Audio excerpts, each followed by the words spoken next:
Hey, what's up, everybody, and welcome here to Superpowered Pop. I am so excited to be here with you inside of the Parker Banner Kent and Wayne Studios, PBKW for short. You can see their logo right here in your bottom right corner. PBKW, which stands for Parker, Peter Parker, Spider-Man. Banner, Bruce Banner, the Hulk. Kent, Clark Kent, Superman. And Wayne, Bruce Wayne, Batman. So they are located on 21500 Catawba Ave in Suite A in Cornelius, North Carolina, just outside of Charlotte. And they are our proud studio partner. Why? Because they're my favorite comic book shop. Love going there and appreciate them so very much. I travel to go and see them and buy stuff from them because they're just different and they're awesome. And appreciate Matt Milburn and the Milburn family for being so great to me and so welcoming to me, and never forgetting about the stuff that I like, and getting me my first Beta Ray Bill, which I was trying to get the first appearance of Beta Ray Bill from the Mighty Thor, and I waited until I could get it from Matt, and so I'm always grateful to them for all that they do and their kindness and their generosity and just their awesome customer service. So if you are in the Cornelius, North Carolina area, if you're in that area, then make sure that you go out and you get yourself over to Parker Banner, Kent and Wayne, PBKW, on 21500 Catawba Ave in Suite A in Cornelius, North Carolina. So make sure you go over there and say hello, and I definitely appreciate everything that y'all are doing. So this has been a long time coming. I saw the Marvels on opening day, but I have this rule where I do not give the spoiler show within the first week. And that is because not everybody can go and see it, and I don't want to ruin the movie for anybody. Obviously, if it says spoilers, you should know well enough to not go and, watch this video if I say I'm going to talk about spoilers. But just, I try to give people a little bit of time and, let it kind of marinate and whatnot. But for me, I just went and watched the movie again. So I watched it on opening night, but I wanted it to be fresh in my mind. So I literally just got out of the theater a little while ago because I went to see the Marvels again. It is Marvel Cinematic Universe's newest movie, of course, and it is featuring Captain Marvel, Photon, who never truly takes the name in the movie, and also featuring Miss Marvel, who does take on her name. So it's kind of interesting because we don't see Photon take her name. We don't hear the name either. We hear Nova, which is kind of funny because there's already a Nova. We hear Vision, which is funny too because there's a Vision. And, hearing this side of it, just kind of never getting Photon's name in the movie. So if you don't know the comics, then you don't know that, Monica Rambeau becomes Photon. And actually, for a time, is Captain Marvel with that same, kind of black and white costume. I actually have the comic where she is Captain Marvel, so it's pretty cool, and I've had that for so many years, which is really awesome now that the movie's finally come out. But I'm here to talk all things about the Marvels. Spoiler alert, I'm going to do my countdown. 10, 9, 8, 7, 6, 5, 4, 3, 2, 1. If you're still here and I ruin any part of the movie, it is your fault at this point.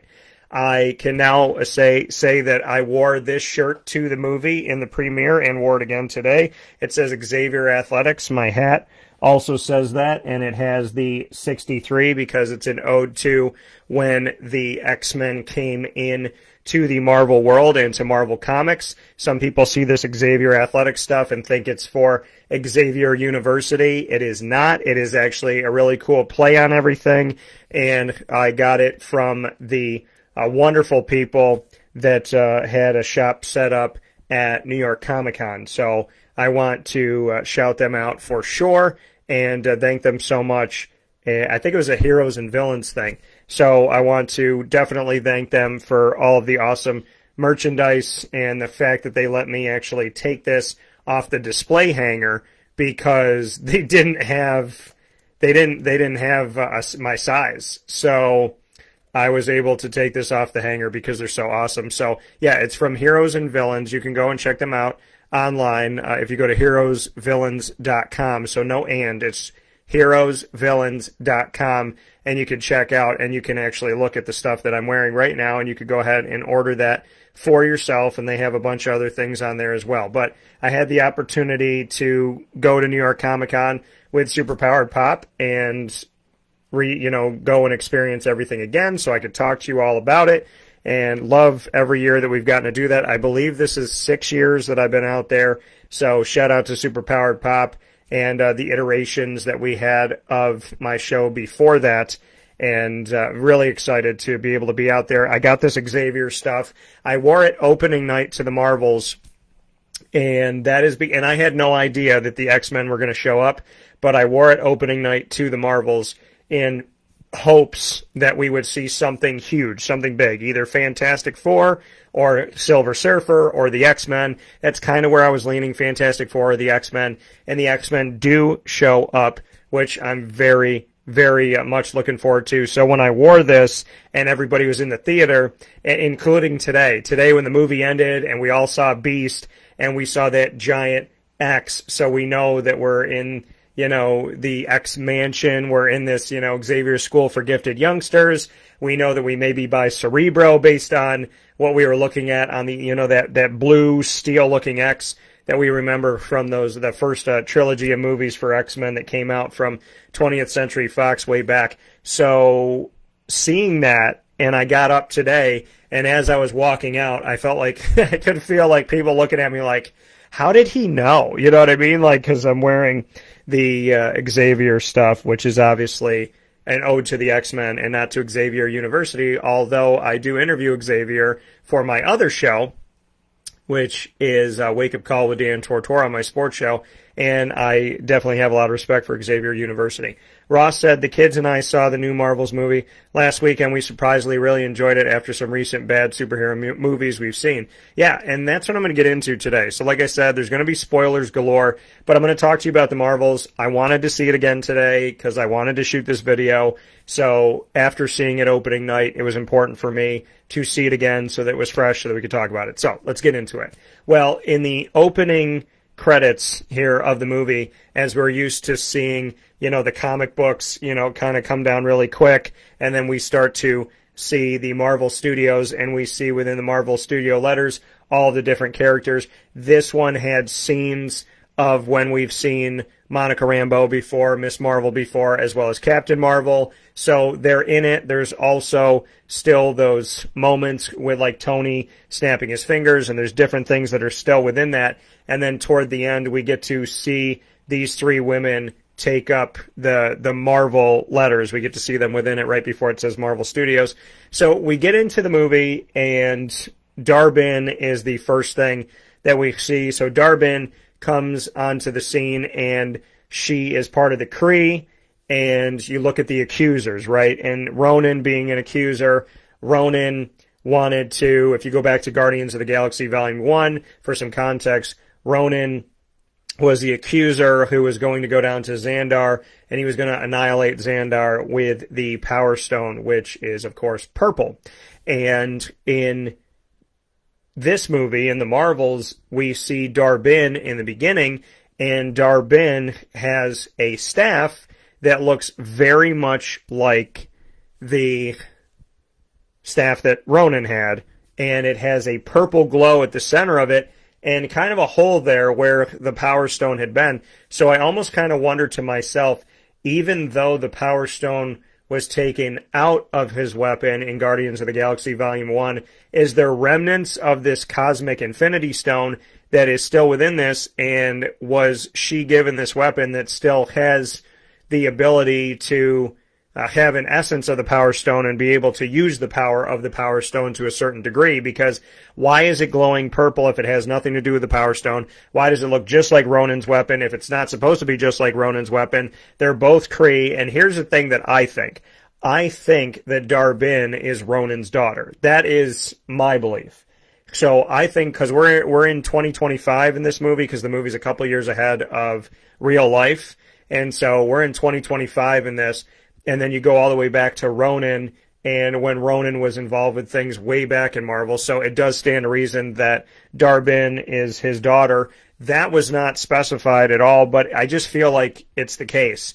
She's got a similar weapon. Why does she have the weapon? Why is it glowing purple? Why does it seem to have the power of the Power Stone?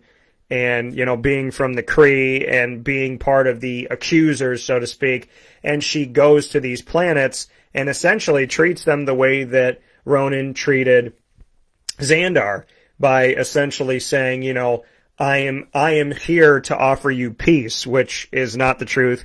I'm here to offer you an opportunity, which is not the truth. I'm here to, you know, essentially take over, but tell you that I'm going to be kind to you, and I'm going to look after you, and we're going to work together. And Ronan did that too. You know, it was like, well, you know, I'm here to cleanse you, which essentially is I'm going to murder you all. So I think Dar-Benn in the Marvel Cinematic Universe is the daughter of Ronan. That is how I took that. So we see Dar-Benn, and she's on this planet. It looks like the moon, essentially, and it could be. I mean, it doesn't. Well, no, because they weren't by Earth, but it looks like the moon. And she finds the other quantum band, and we talk about, you know, in the comic books, the negabands, and, you know, that connection to the Fantastic Four. But in the Marvel Cinematic Universe, the quantum bands are what were used together to create every jump point in the galaxy, in the galaxy, in the universe, every single jump point, to be able to go from galaxy to galaxy, universe to universe, all this stuff. And, you know, these jump points to create these opportunities.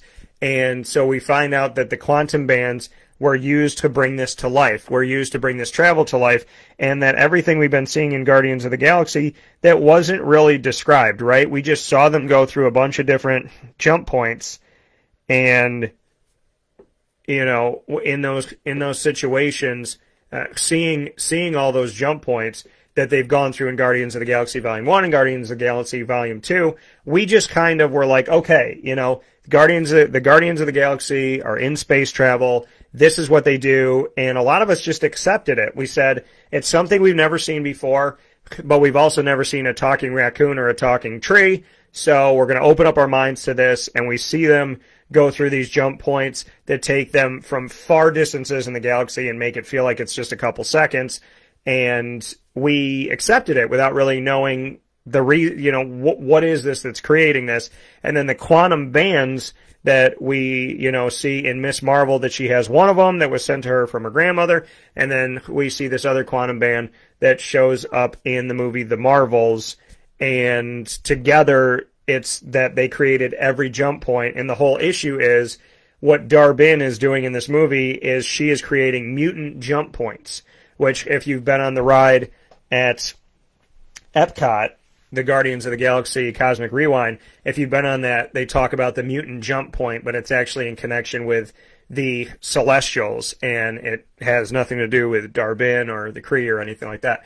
So in the Marvel Cinematic Universe, the notion of if she creates these mutant jump points, there's a grid that has these jump points put in it. They were created by the quantum bands, and there's balance, right? But if you create all these mutant jump points, now the grid is going to have a bunch of open holes on it that weren't supposed to be there before. So when the Guardians are jumping, do they jump to the same place? Do they jump to another place? What does this do to mess with the grid? Because essentially, if this is an invisible to the naked eye, until you use those negabands or until you use the technology that we obviously, you know, see with the Guardians of the Galaxy, until we see these jump points, the jump points aren't there, right? They open, they jump through them, they close. So there's this invisible grid that is now getting all these other points put on it. And it makes us wonder, who are they going to say in the Marvel Cinematic Universe created the jump points that are on the normal grid with the quantum bands? Like, how are the quantum bands created? Who created them? Who used them to create all these jump points? So there's all this backdrop, which I think connects back to the Eternals and the Celestials, hopefully connects to all of these larger than, you know, these universal beings, right? So does it connect to eternity? Does it connect to, you know, Eon and all these other things? And are we looking at Galactus, you know, all of these things that could kind of bring it all together, because Eternals still feels like it's a movie from out in left field. So can we start to bring all of these pieces together, so to speak, in this movie, The Marvels, that is trying to tell us that, you know, the Guardians of the Galaxy are going through these jump points, but these jump points are created by quantum bands. So that's one part of it. And we find out that Dar-Benn's master plan is that her planet, Hala, is dying. And it's dying because the supreme intelligence that led the Kree, this artificial intelligence, which, by the way, every movie ever made about anything, artificial intelligence taking over and being a supreme leader, always leads to destruction, always leads to the demise of human beings. However, we're sitting here in today's world, and we want artificial intelligence to do all the stuff for us, fully watching these movies, getting excited and having popcorn, laughing, smiling, and having a great time, and freaking out when we see something bad happen in the theaters, yet we're completely fine with artificial intelligence coming into our actual world, with the fact that we can see it on the big screen and know that it's terrifying, but have it in our lives and not think that it's terrifying, which is terrifying that somehow in fake world, in fantasy world, we know it's wrong, but in reality, we don't know that it's wrong. So hopefully there's a lot of intelligent people that will give us something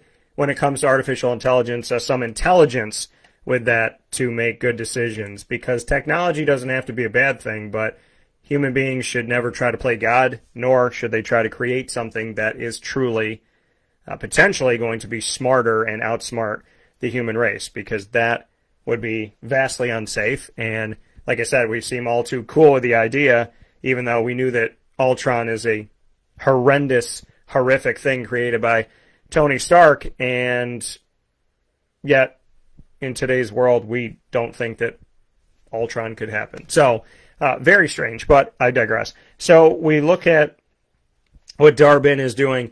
Hala does not have the supreme intelligence anymore. They're gone. So, without this supreme artificial intelligence, which we saw in Captain Marvel in the first movie, so without that being there, there's a civil war on Hala. The Kree are fighting the Kree, and eventually the air becomes unbreathable. Their sun, at the same time as the Civil War begins to die. So you have nature that is doing its own thing. You have the Kree doing their own thing, and they're both horrible things that are happening at the same time. And then here comes Captain Marvel, and she destroys the supreme, you know, being the supreme intelligence and the supreme ruler for the Kree. And by destroying it, she essentially, to her, she's getting rid of the thing that is going to, the thing that controlled her, the thing that took her over. She's getting rid of the supreme intelligence in order to, you know, essentially make sure it can't hurt anybody else. And she's freeing herself, and she's, you know, trying to get rid of this artificial intelligence that took over her life. And it was so awful. So, you know, that's, and Jerry, thank you for that. Tell Larissa you said hello and happy Thanksgiving, and I will. So, happy Thanksgiving to you too, Jerry, and God bless you and yours always. So, Captain Marvel, we find out in this time that she's been gone from Earth, she actually went to destroy the Supreme Intelligence, and when she did that on Hala, it ruined civilization for the Kree. There was nobody there to take over that was going to bring reason. There's civil war. The sun's dying, which is a separate problem. So the air's not breathable. It's dark there. They run out of resources. They have a drought. And so in this movie, Dar-Benn is opening up these mutant jump points with the one quantum band that she found, and hitting that quantum, instead of having the two quantum bands to hit them together, she has the one quantum band, so she hits it with this staff that looks very much like the weapon that we saw with Ronan, and it's got that purple glow, like I said, like it has remnants of the Power Stone in it, maybe a piece of the Power Stone, and she hits that to the quantum band, which creates something similar to what the two quantum bands together would do. So she makeshifts this thing, it opens up the jump point, and the jump point is back to Hala, and she goes to a bunch of different places, stealing resources. So from one place she steals the air, and we know that this is a colony where the Skrulls have gone to hide because the Kree have chased them throughout the galaxy trying to eradicate them. So now, you know, here comes the Kree again to come to a colony where the Skrulls are not hurting anybody and they're just trying to hide. And so they come there to take the air, and then they go to a planet that is 99.68% water to steal the water so that they can end their drought. And then she comes to Earth and attempt to steal the Earth's sun because she wants to take something from every place that matters to Carol Danvers, a.k.a. Captain Marvel, because Captain Marvel took everything from the Kree. And they call her the Annihilator, which is interesting because we've always thought of Captain Marvel as a good guy, right? A hero. And here is who, you know, Dar-Benn looks like a bad guy. We think she's the bad guy. But in her world, and it's funny how they say that, you know, somebody who's doing bad things like Hitler, to Hitler, the bad guy could have been a certain race. The bad guy could have been America, right? So it's like through the eyes of the villain, the hero can actually be the villain. And in this movie, that's what it is. You know, Captain Marvel is the villain in Dar-Benn's story, in the Kree's story. And it's sad to see that, but we kind of see that she doesn't mind killing off civilization. She doesn't mind ending worlds. Her world is ending, and she's willing to do anything at any cost to protect her world, and so hell to anybody else's world. And that's really what we see, right? The ends justify the means in Dar-Benn's mind. If I can get all the resources back and I can take care of the Kree and Hala can live again, I don't care if I destroy 3 planets in the meantime. So it's this kind of crazy thing of like, I don't want my planet to be destroyed, but I'm willing to destroy other planets in order to keep my planet from being destroyed. So I don't want to lose my planet, but I'm willing to take 3 planets away and take all this civilization away while I'm trying to protect my civilization. Essentially saying, you know, my civilization's more important than yours. My beings are more important than yours. My family is more important than yours. And this reality that the one thing you don't want done to you is something you're willing to do to somebody else, which is a problem that we have in the world today and in America today, is that people are willing to hurt other people and do things to other people that they would never want to have happen to them. And that is shown in this movie with Dar-Benn living a very living a life of hypocrisy. I mean, being the definition of a hypocrite, right? Do not take my resources, do not take my planet, but in order to save my planet, I will take your resources and I will take your planet. So, you know, this essentially, later on in the movie, she gets both quantum bands, she hits them together, and they're more powerful than her hitting the one quantum band to her weapon, and it rips a hole. And this is where Reed Richards, who has only been played in the MCU by John Krasinski, who I still think is the right person to cast in the role, is my opinion, and I'll talk about that in a second. But when we see Mr. Fantastic, a.k.a. Reed Richards, in Doctor Strange 2, which is Doctor Strange in the Multiverse of Madness, when we see him, he talks about these incursions, right? That we essentially break the barrier between universes. And we see that at the end of the Marvels, is the barrier is broken by the quantum bands. She doesn't just open up a mutant jump point. She basically starts to rip away the barrier between these two universes, and you see this planet, and then you have Earth, and there's the thought of if the grid continues to open up and break apart. And I love that they show it as essentially like what a floor would look like in a bathroom, right? You know, it looks like tiles, and you see these tiles start to break away, and instead of just one tile, when we see these jump points in Guardians of the Galaxy, you see like a bunch of tiles, but one of them opens and you go through it, and then it closes. Well, in this case, there's a tile that opens and another one, and then the grid starts to break. It starts to actually move, bend, get flimsy like a loose tooth, and just starts to break away, and it's opening more and more. It reminds us of Doctor Strange in the Multiverse of Madness with the spell that he does with Peter Parker, speaking of Doctor Strange, and all of those, you know, that kind of purple hue opens up, and we start to see that there's other characters and other universes that are trying, there's other beings that are trying to come in, and we see that in that respect. And then, you know, in this one, we see essentially what an incursion really looks like, where there's this planet, and here's our planet, and a planet in our solar system that doesn't belong is going to take away, and it, depending on where it sets up, is it going to go into orbit? If it goes into orbit, is it going to orbit in the same orbit that Earth is in? What's it going to do to our sun? If it's taking resources, then what's that going to mean to Earth? And we see this planet, and we just wonder to ourselves, you know, if this barrier is broken between universes, this is the incursion. This is where a planet starts to fall onto another planet, and either both planets don't survive or one of them survives.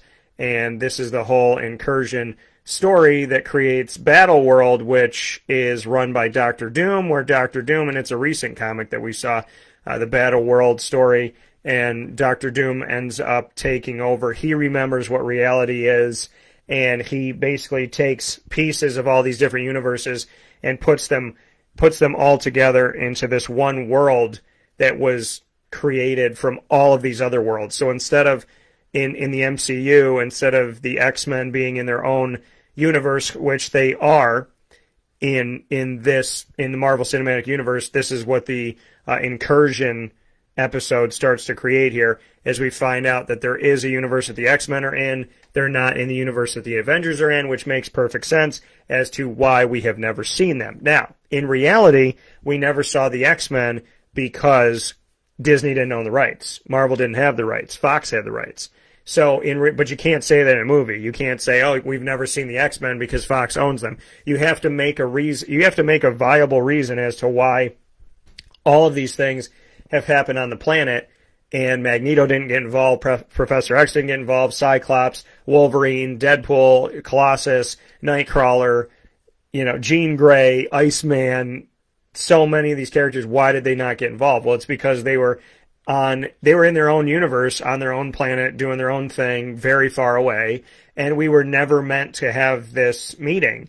But because of what's going on, now Beast, you know, at the end of this, in the mid-credit scene, Beast speaks on this, and speaks on the fact of when Monica Rambeau comes in to try and close the barrier on incursion, which she does successfully do. We don't know if anything got out, because that gaping hole in space-time was there for a while. But, you know, did the Phoenix get through? I mean, who knows? So we look at the fact that now she's trapped in this other universe, and Beast talks about the fact that, you know, you went from one universe to the next, and of course, and he says it like it's nothing.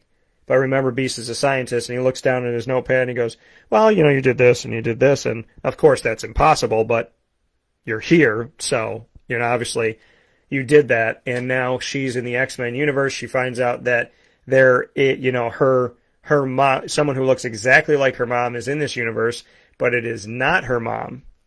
And this, you know, creates something really sad for her that I kind of didn't want them to do in this movie, because to me it's like super sad that Monica Rambeau has to see her mom again and then find out it's not her mom. So, you know, her mom died of cancer when she was in the blip created by Thanos. She comes back sitting next to the hospital bed, and her mom's already gone. And she has to deal with that like I wasn't there. And not because of anything she did, but she still feels guilty that she wasn't there. And now here she is in the hospital bed, and her mom is sitting in the chair next to her. And so now we've completely flipped roles, which I think is definitely purpose, you know, on purpose here in these movies. So now Monica's in the hospital bed. She wakes up. Her mom's there, but it's not her mom. And, you know, it's a hero in this X-Men universe. And to me, you know, I get it, but I would much rather her just wake up to two X-Men. I feel like Monica's been through enough. You know, she thought Carol abandoned her and her mom. Her mom passed away when she was, you know, in the blip. I don't think we need to punish Monica Rambeau anymore, but that's just my thought. But maybe that's to create the depth, right? The pain and the suffering, because in this movie, we start to realize the pain and suffering of Captain Marvel.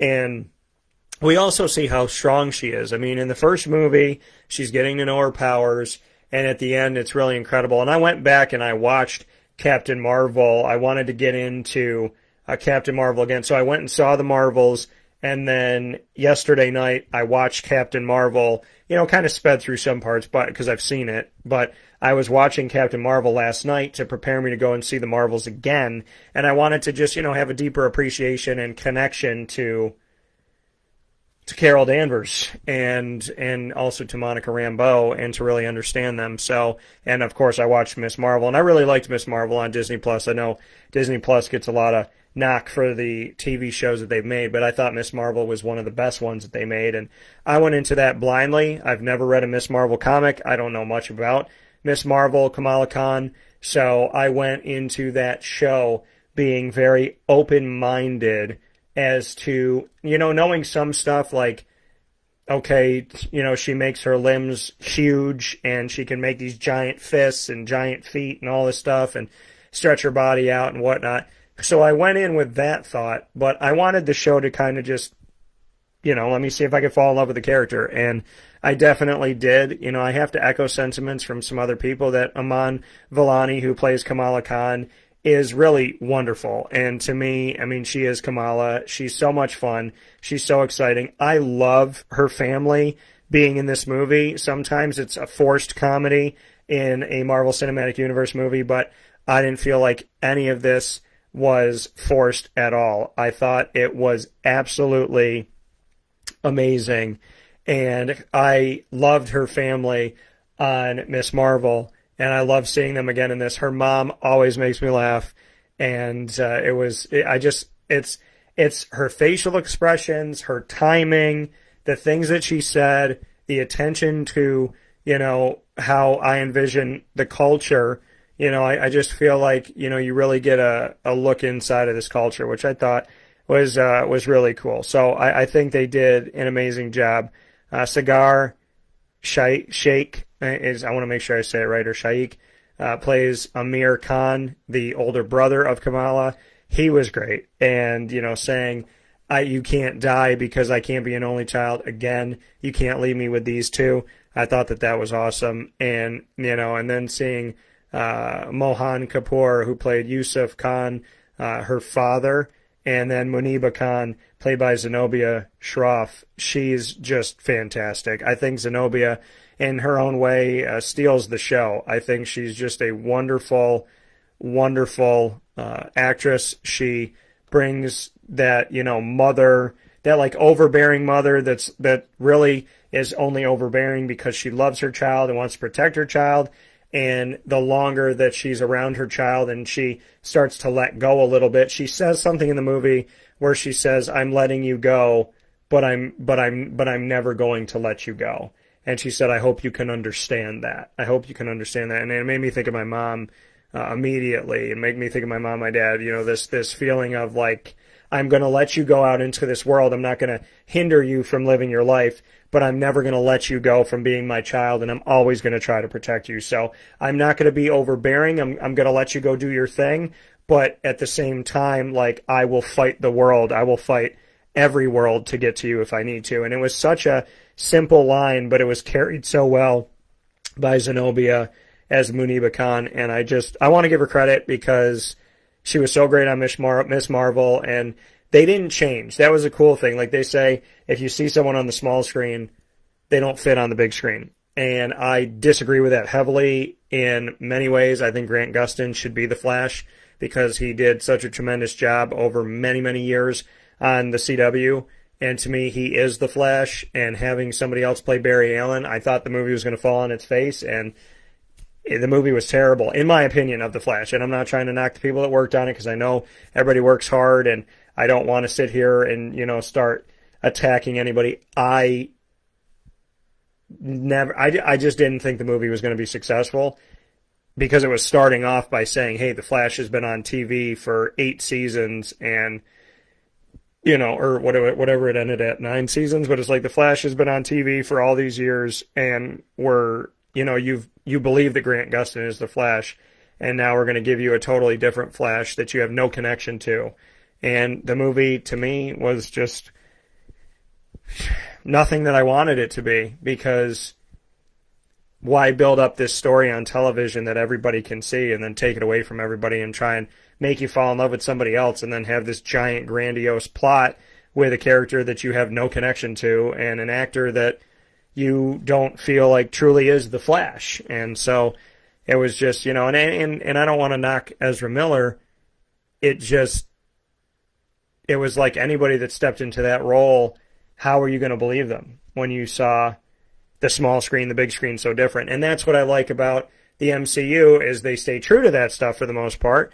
And Kamala Khan and her family are the same on Miss Marvel, the TV show, as they are in the Marvels, the movie. So I thought they did a great job. I love watching Iman Vellani. She's terrific. Brie Larson, I know people have problems with her. I don't really understand why. I really do like Brie Larson as Captain Marvel. I think that she hits. I think the crying when they got off the ship, I think it happened a little bit too soon. I think she got to that emotion too quick, and that could have just been something with editing. Maybe they sped up the movie at that point. It has nothing to do with Brie Larson. But that part was too fast. What I love about Captain Marvel is she's an off-the-beaten-path character. Most of us grew up with the Hulk, Spider-Man, Thor was off the beaten path. The Guardians were off the beaten path. Captain America was on the path, right? So you grow up with Captain America, you grow up with the Hulk, you grow up with Spider-Man, but you don't grow up with some of these other characters. And Captain Marvel's one of these extremely powerful characters who's a huge part of Civil War II. And instead of Iron Man versus Captain America, it's Iron Man versus Captain Marvel. And in her importance in the comic books, they've really shown her might in these movies. I mean, she's been incredible. And I think, seeing the power of Carol Danvers, aka Captain Marvel, in the first movie was huge, especially toward the end. And then we see her power, as we go through. I mean, you go to Endgame and she's fighting Thanos, and Thanos headbutts her and she doesn't even flinch. And he looks at her like, oh, crap. And it's like, she, in a way, made Thanos uncomfortable and kind of took him off his game. And there's a chance that she could have defeated him by herself. I mean, and here's his ship sitting up there with all of these villains jumping off of the ship, and she just she flies through it and blows the whole thing up. In this movie, we see her fly through the Kree sun, through the core of the sun, to reheat their sun and give that star new life. Hopefully for a long time, for the benefit of that civilization so that they don't have to die. And I just feel like Brie Larson carries it well. I mean, I think she does a good job. I mean, maybe people don't like some people don't like what you say outside of the movie and they think that it's too different or whatever. But I'm not looking at Brie Larson outside of it. I'm looking at how does she play the role. Because Robert Downey Jr. was an addict, and so it would have been easy for people to say, we're not going to make him Iron Man and put him at the center of our universe. He was the first Marvel Studios movie, and you put him at the center of the first decade of Marvel movies, and his fingerprints are still on everything to this day. Why would you have hired Robert Downey Jr. is a question that many people could ask. And at the time, people did ask that. Why are you hiring this guy? And look at what that did. So, I mean, I think Brie Larson's a good Captain Marvel. My favorite scene of her is when, in Avengers Endgame, when Tony and Nebula are about to die on the ship because they're running out of oxygen. We see this bright light, and Tony kind of like looks at it, and it's blinding him, and this light comes closer to him, and we have no idea what it is. Like, when you saw Avengers Endgame for the first time, I feel like almost nobody knew what that light was. And all of a sudden, it's Captain Marvel, right? She takes that light, and then she comes into focus, and she's standing there. And then she picks up the ship, and she brings it back to Avengers headquarters in upstate New York, by the way, which is where I hail from. And where's Xavier's School for Gifted Youngsters? Upstate New York. So I don't know what it is, but I've always wanted to be a superhero. And the mutants and the Avengers hang out in upstate New York, so there's still hope for me. And so, I mean, I still remember that scene of when she's literally taking the Guardians of the Galaxy ship, holding it through space. God knows how long she had to carry it, where they had floated off to. And she gets them back in time to have enough oxygen to not die, gets the ship there, and when she sets the ship down and she looks over her shoulder and her long hair is there, and she's glowing and she just kind of looks at them, and then the glow like goes away, that look to this day, which they actually hold in the Marvel Studios title in this movie, that look to me is still one of my favorite moments. So I like Brie Larson as Captain Marvel, and I love the connection that they built with her. I think this is one of Marvel's mistakes, is they did these 10 years of building up all these characters and then did this grandiose story in Infinity War and Endgame, and now they're trying to hit that height of Endgame every single time, and you're not going to. I mean, that was an event that built up over 10 years. You have to build the next chapter now over 10 years. I mean, you gotta, don't kill your formula. So I think, you know, Disney has to kind of look at this whole thing and say, okay, you know, like, yeah, I understand Disney wants to make money and all that good stuff, but at what cost do you want to make this money? You don't want to kill your movie, you know, essentially, and kill your Marvel Cinematic Universe. So I think they need to create these things and take time. And in Captain Marvel, in the first movie with Carol Danvers, that's entitled simply Captain Marvel, I thought the movie really helped us to fall in love with her, see her family, her connection to the Rambeaus, her connection to Samuel L. Jackson's Nick Fury, her connection to the Agents of S.H.I.E.L.D., her connection to the Skrulls, and the Skrulls really weren't these terrible, horrific aliens that are going throughout the galaxy doing terrible things. Because if you read the comics, you know that there are these shapeshifters, and, you know, they can do terrible things, and they can take the powers of, you know, the superpowered beings, right? They could take the Avengers powers, and they can take the X-Men powers and, you know, really wreak havoc. So when you see the Skrulls, they're scary in the comics, and they're dangerous, and Captain Marvel created this thing where it's like they're refugees, and they're not bad, and they just want a home, and they want to be helped. So, you know, I thought that was something really cool to see in Captain Marvel, and I think that backstory of Carol Danvers that the Marvel Cinematic Universe did so well is what makes me care about her in Infinity War, in Endgame. It's why I care about Monica Rambeau. It's why I care about her mother. It helps me get to know Nick Fury on a more personal level, that he's not just this on-the-surface, cut-and-dry type of dude, but that I mean, when we first met Nick Fury, he was yelling at the Avengers, telling them what they did wrong, what they need to do, where they failed. When you see him with Carol, you get to see his heart. And I think that's a really big part of it. And I think we saw more of the Nick Fury from the old movies, and not the Nick Fury from Secret Invasion, which I can't wrap my head around.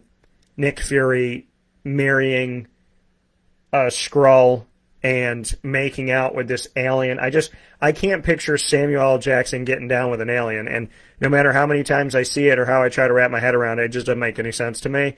So I feel like they need to just kind of like write that off, because I don't know. I feel like they humanized him with Captain Marvel. You know, I think they humanized him in Infinity War when he calls her on the pager right before he goes off into dust. And I don't know, Secret Invasion, making him, you know, married to a Skrull, and just that whole story was really strange to me, and it just didn't make a lot of sense.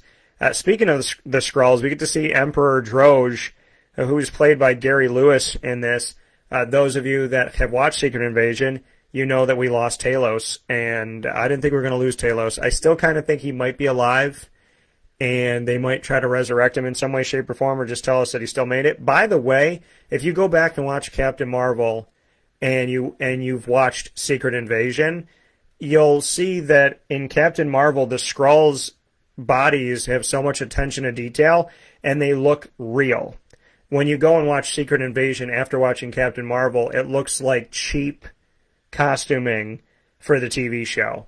It felt like the Disney Plus show just kind of knocked it off. Like, if you see Talos in Captain Marvel and you see Talos in Secret Invasion, it looks like a weird kind of cheap cosplay of what we saw in Captain Marvel. And I think that might be why Secret Invasion was hurt by it. But we go back to, you know, seeing the theatrical piece here, and Emperor Droge, you know, looks good. And once again, here are the Skrulls on the run, and we're just creating this story. I mean, we are creating this story of the Kree and the Skrulls, and we're giving them reasons to be upset. Now, the Kree have no reason to be mad at Captain Marvel anymore, but are they still going to fight this war against the Skrulls? And the Skrulls have a reason to be mad at Captain Marvel because they keep relocating. So she saved them in the first movie. We find out in the second movie that, you know, after saving them, they've kind of just been scattered all about the galaxy, which is what Talos says in Secret Invasion.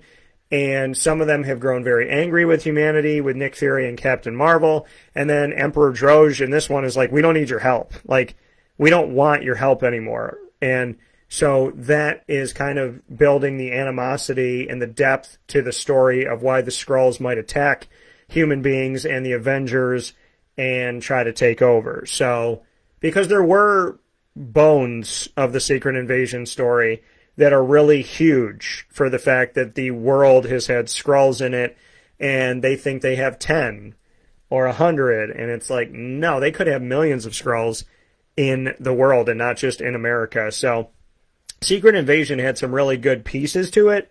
It just didn't carry well because the costuming didn't look that good, and I don't know, Secret Invasion should have been something carried on the big screen, and I think they should have waited for it. I mean, we don't need to see a separate Skrull show.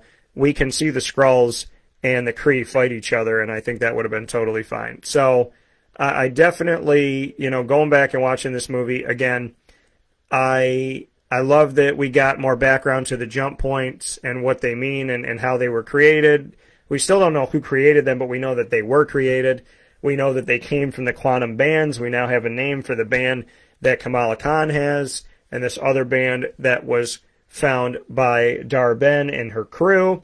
So there's that piece of it. The whole singing civilization was interesting, but kind of fun, and also kind of made me feel like this movie was almost taking a Star Wars, a page out of the Star Wars book, that when you go to these planets, they can't just look different, but they have to have these really quirky, interesting, unique, like nobody would ever thought of this type of lifestyle.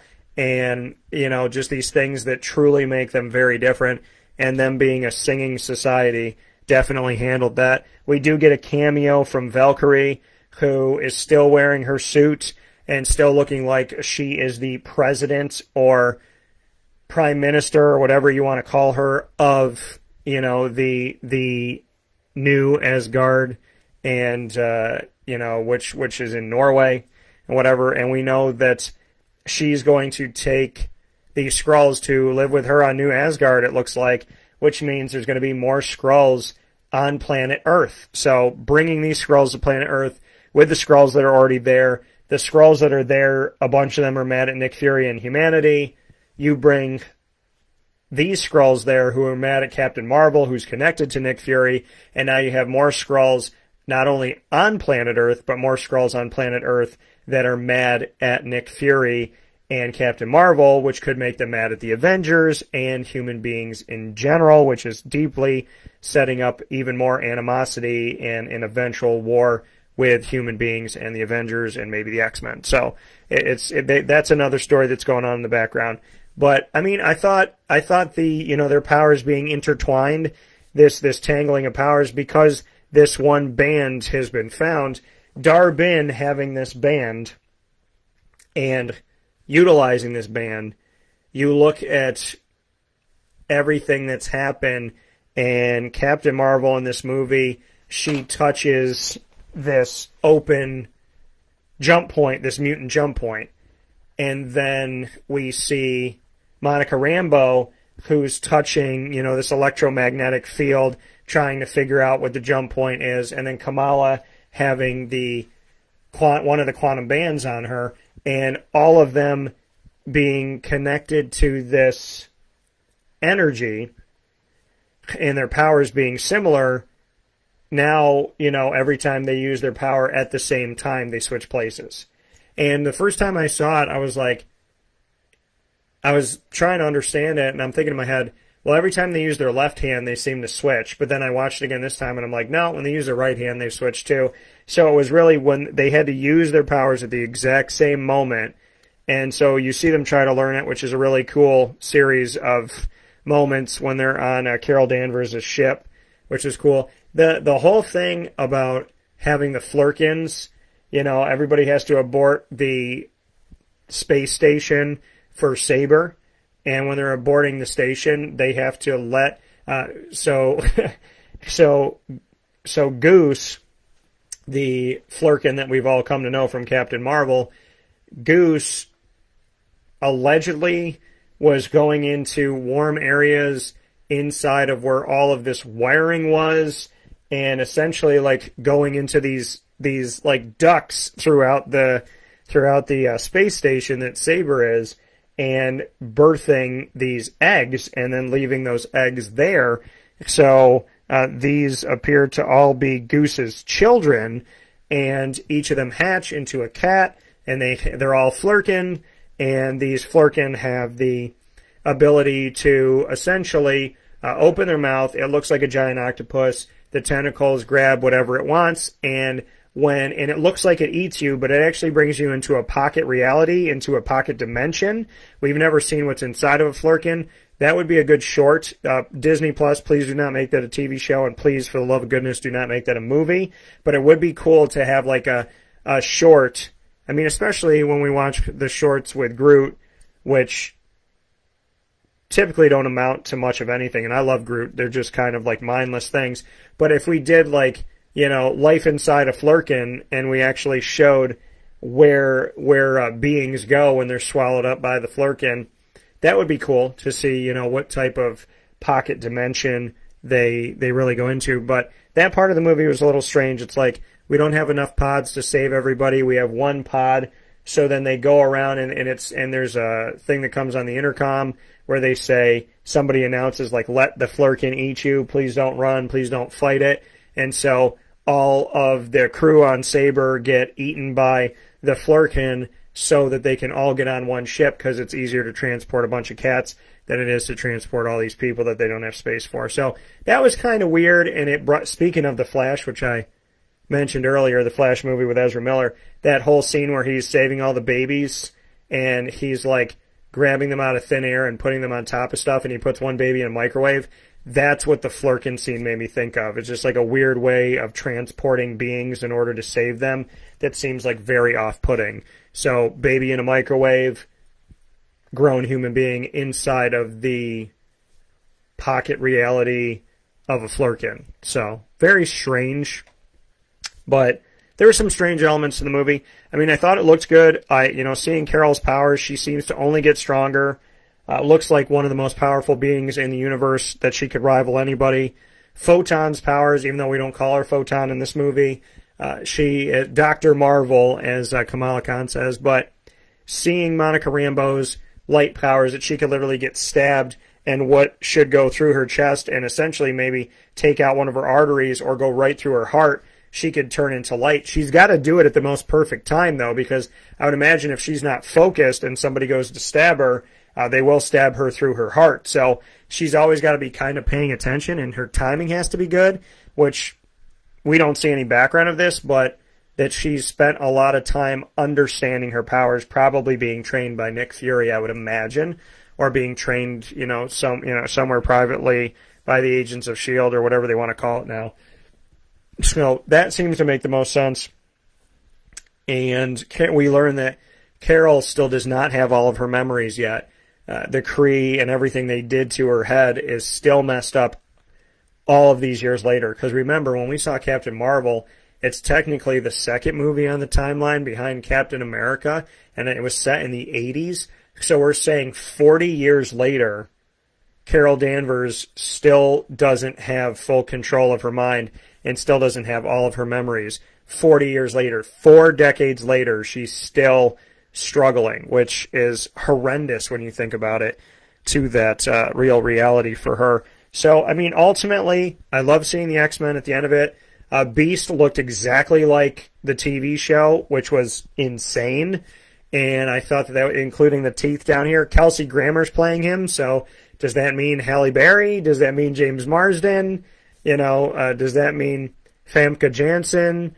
You know, I mean, what are we saying here? Rebecca Romijn Stamos? I mean, are these the, you know, characters we're going to get? Alan Cumming as Nightcrawler. Are we going to see Patrick Stewart again as Professor Charles Xavier? So it'll be interesting, but the incursion thing is getting played on still. We're getting this. Every TV show and movie seems to have to do with the multiverse being out of whack. Loki Season 2 and Loki Season 1 are all about that. We saw it in Spider-Man No Way Home, Doctor Strange in the Multiverse of Madness.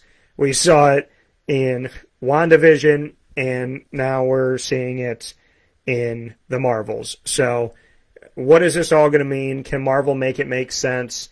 Marvel did a bunch of individual stories building this plan, and it's kind of like they're a victim of their own success, because when they were building all of these individual movies, we were going to see them going, okay, Iron Man worked, is Thor going to work? But if we don't like Thor, we still like Iron Man. If we don't like Captain America, well, we like the Hulk. And so we were watching them individually saying, I like that, I don't like that, that's okay. I didn't think I would like Thor. I didn't know how they're going to do it. I ended up liking it. I joked about Guardians of the Galaxy before I saw it. Now it's one of my favorite things. I ride the Guardians of the Galaxy Cosmic Rewind down at Epcot in Orlando, Florida, every chance I get. So, you know, but back then, they were individual movies that we didn't know what the plan was. But because they so successfully executed the plan of the first decade of Marvel Cinematic Universe, we're now watching these movies going, how do they connect? How do these TV shows connect? Who's the big bad? Why is it not all coming together? So they're a victim of their own success because we had no idea what they were planning before. And even though we saw Thanos, a lot of people didn't know who Thanos was. And even though we saw Thanos, we didn't know to what extent this was going to be. But now, with them planning after we've seen all of this, we have these high expectations. And I think people need to just relax a little bit on those expectations. We're so spoiled with Marvel movies in the Marvel Cinematic Universe that we're so quick to say this sucked. But, you know, I thought Monica Rambeau, I got attached to her, you know, I got more and more connected to her character, the pain of her childhood. I really felt the emotion of Carol Danvers, and there were moments where I felt bad for her. But the thing that got me the most emotion is Kamala Khan and her family, and her conversations with her family, especially her mother. Those are the ones where I almost cried. So I think they've done a great job with Miss Marvel. I still think we're somewhat detached from Captain Marvel. And I think Monica Rambeau, we need to really just ramp up her story and get to know her better. We're now seeing the same person that played her mother has now played 3 different roles in the Marvel Cinematic Universe. She has been in 838. She was a member of the Illuminati. So Monica Rambeau's mom, she was a member of the Illuminati, and she was that world's Captain Marvel. In Captain Marvel, she is the best friend of Carol Danvers, and, you know, we get to know her in that respect. Maria Rambeau, Lashana Lynch, who plays her. So in Captain Marvel, she's Maria Rambeau, and she's an awesome pilot, and she does a phenomenal job out there flying planes. Then we see her again in 838, and she's that world's Captain Marvel. And now we see her in the Marvels, and now there's another version of her, and she is a different character. So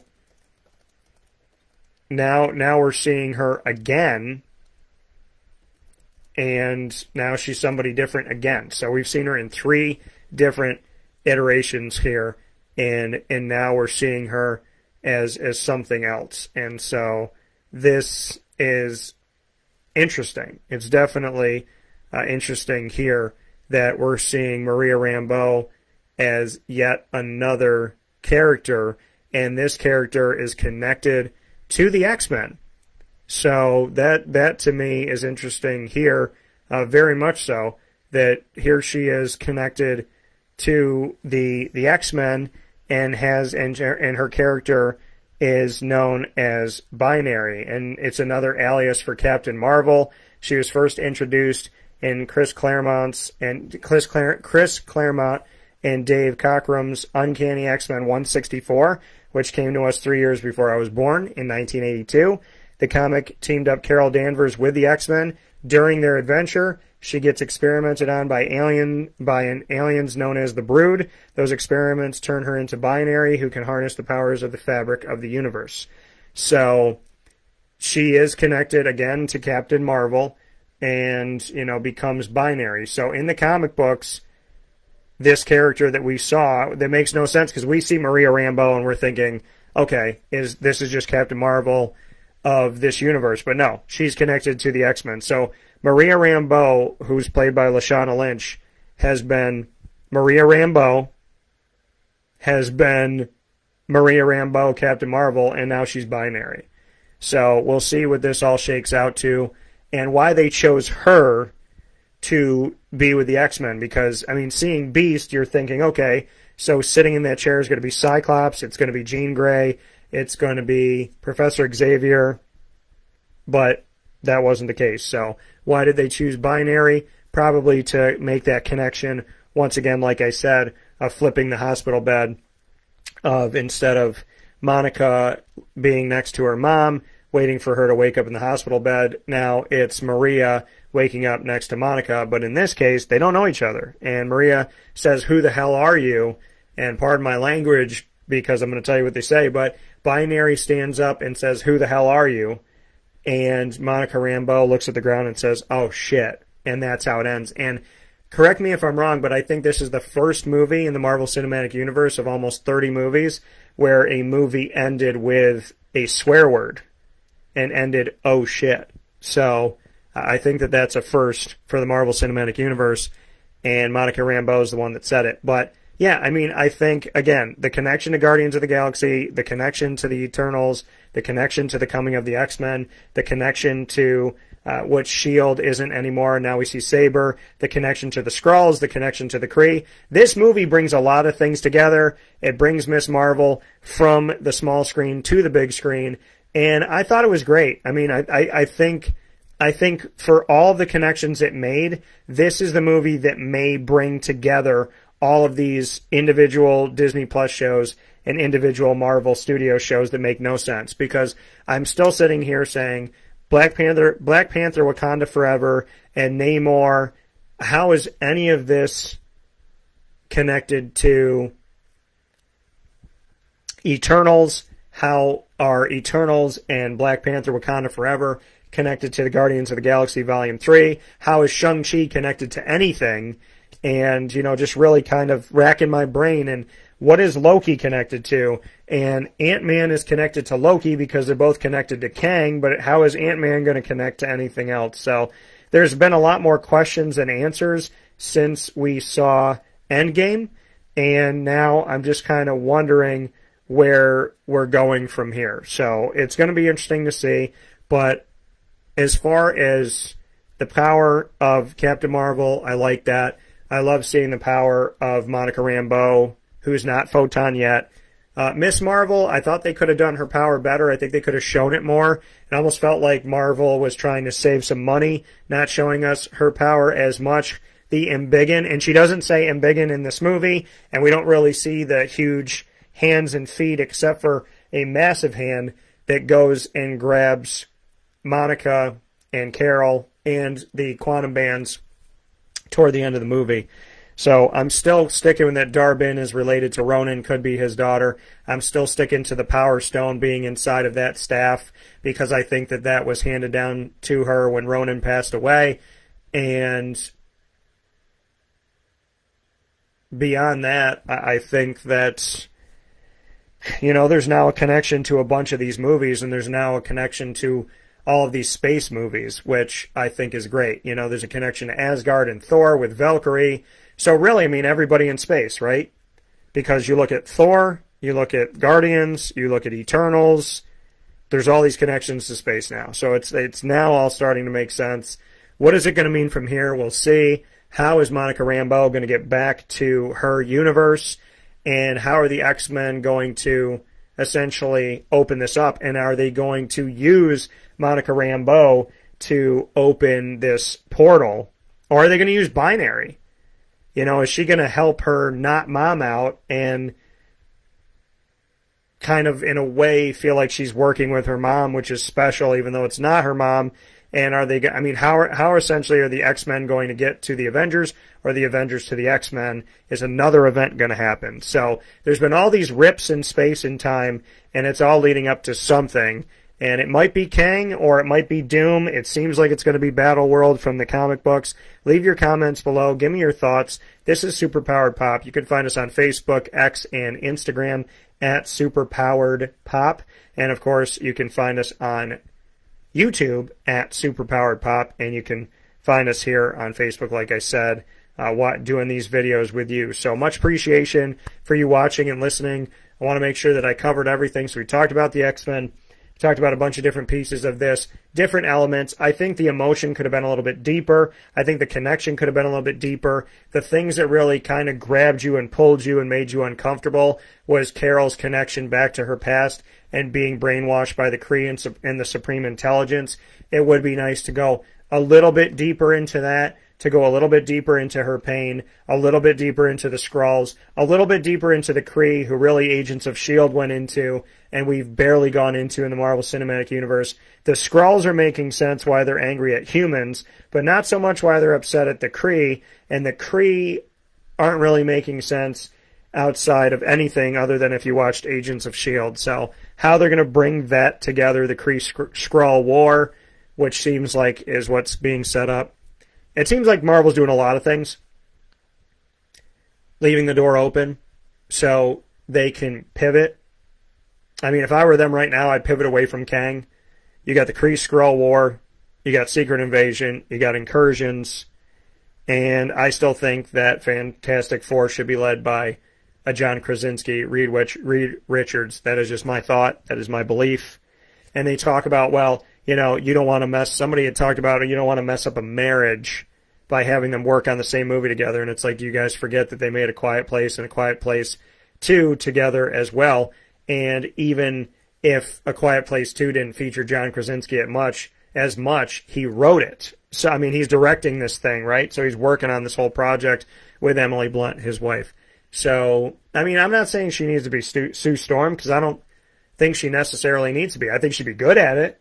But after seeing Reed in that, and I'm still convinced, and this connects, so here's my deep dive.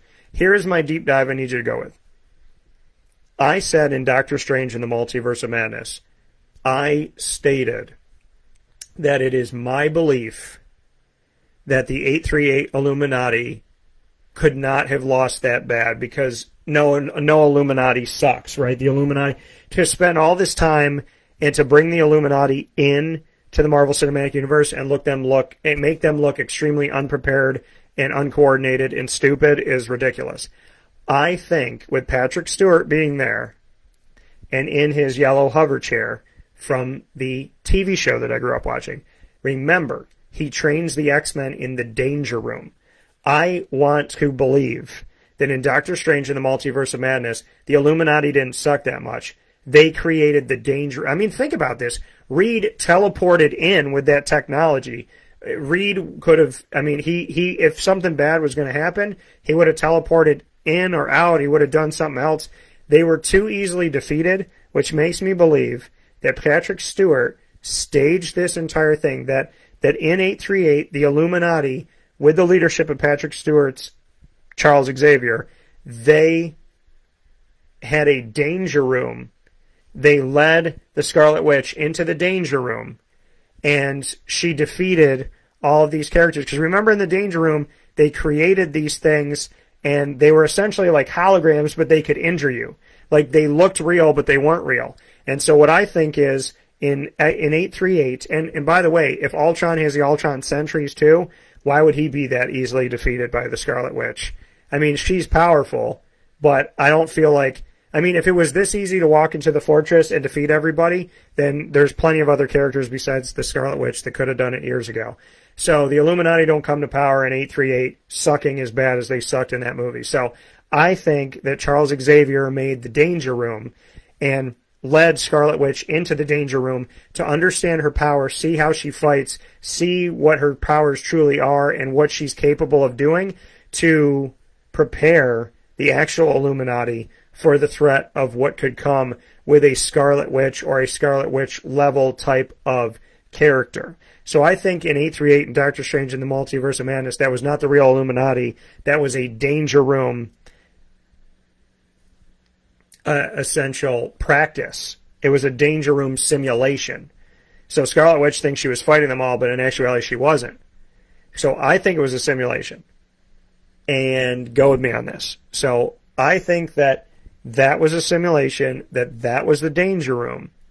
So it stands to reason that Reed Richards is still John Krasinski, and the Fantastic Four are still connected to the X-Men in this X-Men universe that we have jumped into.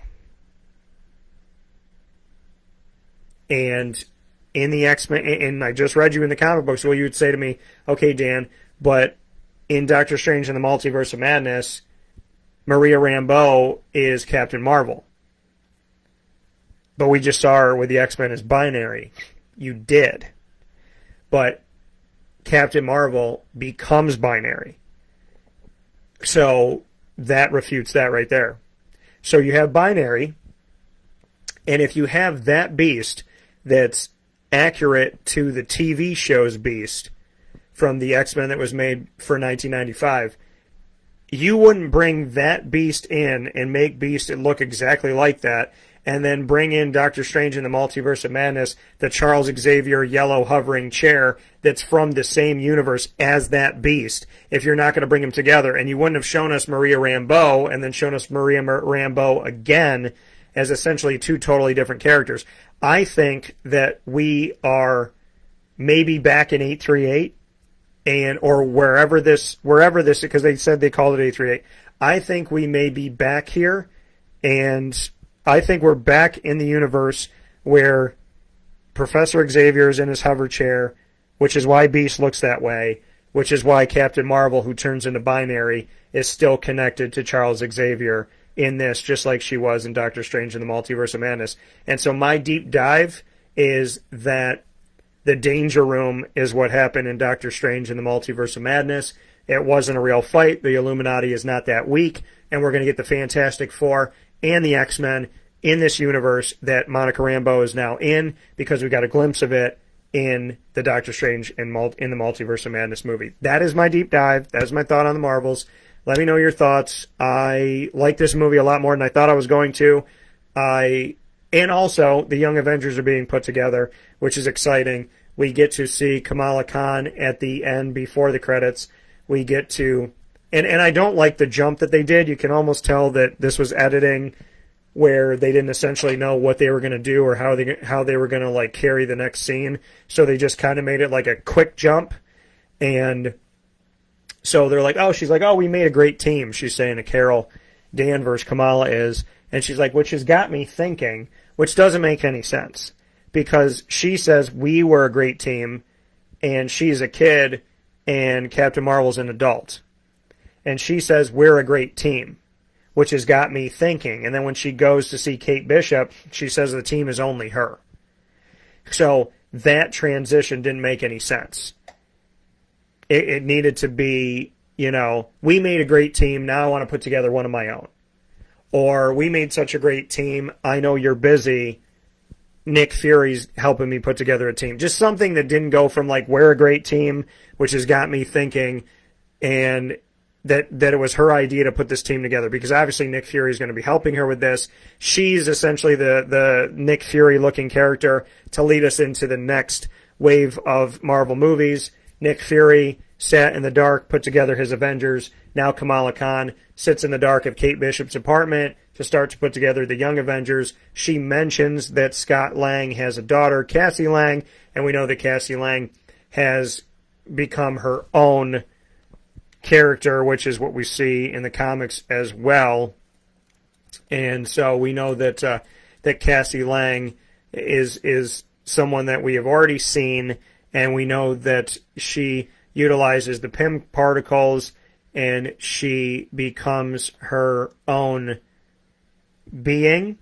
And we got to see that in Ant-Man and the Wasp: Quantumania, a.k.a. Ant-Man 3. So we do know that Cassie Lang is going, I mean, she already has a character, and she becomes a part of the Young Avengers. So we look at this in the comic books. After Scott's death, Cassie began living with her mother and stepfather.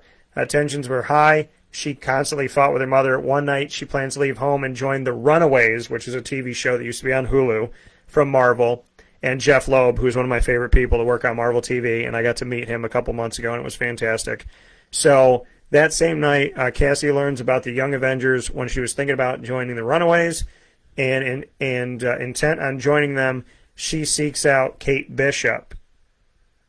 And so seeking out Kate Bishop, you know, we think about that as well, right? So that connection that's made. So in the Marvel Cinematic Universe, the Young Avengers are being put together because we're seeing this setup come from Kamala Khan.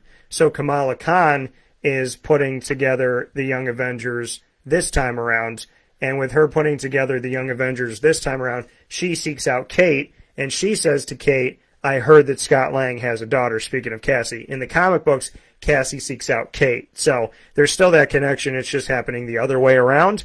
And, you know, we see these Young Avengers start to get put together, and we've already seen Cassie Lang in the Marvel Cinematic Universe as she becomes Stature. So we know that that's going to be coming up here with this. So you already have Kate Bishop from the Hawkeye Disney Plus show. You already have Stature, Cassie Lang from Ant-Man and the Wasp: Quantumania, and you already have Miss Marvel from Miss Marvel and the Marvels. So the Young Avengers are starting to get put together. Now the question becomes, do they involve Peter Parker's Spider-Man? Do they involve Miles Morales' Spider-Man? Who else is going to join the MCU's Young Avengers? And are you excited for a Young Avengers team-up and what that can mean for the future? And do you want to see the kids do it and have the adults kind of take a seat here and let the kids do it? So leave your comments below, and as always, follow us on all of our social media at Superpowered Pop, and on YouTube as well at Superpowered Pop. I look forward to talking with you soon from the Parker Banner Kent and Wayne Studios.